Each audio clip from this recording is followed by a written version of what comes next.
കുറച്ചധികം ലൗലോലിക്ക കിട്ടിയിട്ടുണ്ടായിരുന്നു. അപ്പോൾ അതൊന്ന് ഉപ്പിലിടാമെന്ന് വിചാരിച്ചു. നല്ലോണം കഴുകി വൃത്തിയാക്കി എടുക്കാം. നമ്മളിന്ന് ലൗലോലിക്ക വെച്ചിട്ട് നല്ലൊരു കിച്ചടി ഉണ്ടാക്കുന്ന റെസിപ്പിയാണ് കാണിക്കാൻ പോകുന്നത്. അതിൽ നിന്ന് നല്ല പഴുത്ത ലൗലോലിക്ക നോക്കി ഇതേ കുറച്ച് എടുത്തിട്ടുണ്ട്. അതുപോലെ തന്നെ പുളിയില്ലാത്ത ഒരു 3/4 കപ്പ് തൈരും നമ്മൾ എടുത്ത് വെച്ചിട്ടുണ്ട്. ഇത് രണ്ടുമാണ് ഈ കിച്ചടി ഉണ്ടാക്കാനായിട്ട് മെയിനായിട്ട് നമുക്ക് ആവശ്യമുള്ളത്. നമ്മൾ എടുത്തു വെച്ചിരിക്കുന്ന ലൗലോലിക്ക ഇതുപോലെ ചെറിയ കഷ്ണങ്ങളായിട്ടൊന്ന് അരിഞ്ഞെടുക്കാം. നമ്മളിപ്പോൾ പച്ചയ്ക്കാണ് എടുത്തിട്ടുള്ളത്. ഉപ്പിലിട്ട ലൗലോലിക്ക എടുത്താലും മതി, ഏതായാലും കുഴപ്പമില്ല. പച്ചയാണെങ്കിൽ മാക്സിമം നല്ല പഴുത്തത് നോക്കി എടുക്കാൻ ശ്രദ്ധിക്കണം. ഇനി കുറച്ച് ചെറിയ ഉള്ളി കൂടി നന്നാക്കി എടുക്കാം. നന്നാക്കി എടുത്ത ചെറിയ ഉള്ളി ഇതുപോലെ ചെറുതായിട്ട് ഇതുപോലെ അരിഞ്ഞെടുക്കാം. നമ്മളിത് ഈ ഒരു മൺചട്ടിയിലാണ് കറി ഉണ്ടാക്കാൻ പോകുന്നത്. ആ ചട്ടിയിലോട്ട് ഒരല്പം വെളിച്ചെണ്ണ ഒഴിച്ചു കൊടുക്കാം.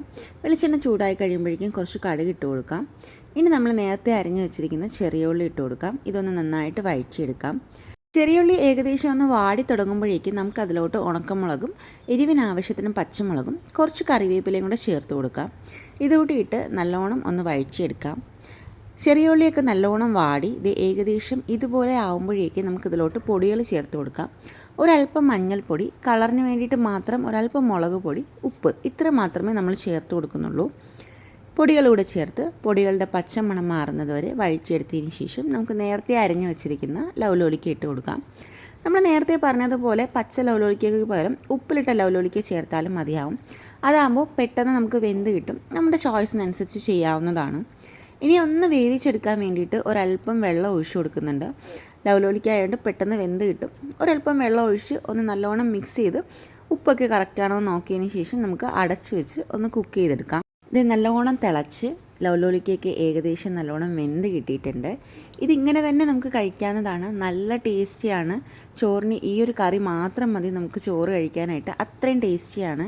ആ പുളിയും ഉപ്പും എരിവും എല്ലാം കൂടെ അടിപൊളി ഒരു കറിയാണ്. ഇനി നമുക്ക് ഓപ്ഷണലായിട്ടാണ് നമ്മൾ തൈര് ചേർത്ത് കൊടുക്കുന്നത്. ഒരു 3/4 കപ്പ് നമ്മൾ തൈര് ചേർത്ത് കൊടുക്കുന്നുണ്ട്. ഒട്ടും പുളിയില്ലാതെ തൈര് നോക്കി ചേർക്കണം. കാരണം ഈ ലൗലോലിക്കയ്ക്ക് ഓൾറെഡി പുളിപ്പുണ്ടായിരിക്കും. അതുകൊണ്ട് തൈരും ഓവർ പുളിയുള്ളതായാൽ രണ്ടും കൂടെ പുളി കൂടുതലായിരിക്കും. അതുകൊണ്ട് പുളിപ്പില്ലാത്ത തൈര് നോക്കി എടുക്കാൻ ശ്രദ്ധിക്കണം.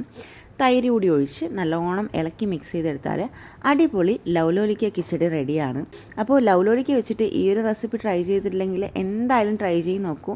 വളരെ എളുപ്പത്തിൽ തയ്യാറാക്കാൻ പറ്റുന്ന ഒരു കറി ആയതുകൊണ്ട് തന്നെ കുട്ടികൾക്ക് ലഞ്ച് ബോക്സിലൊക്കെ കൊടുത്തുവിടാനൊക്കെ പറ്റിയ റെസിപ്പിയാണ്.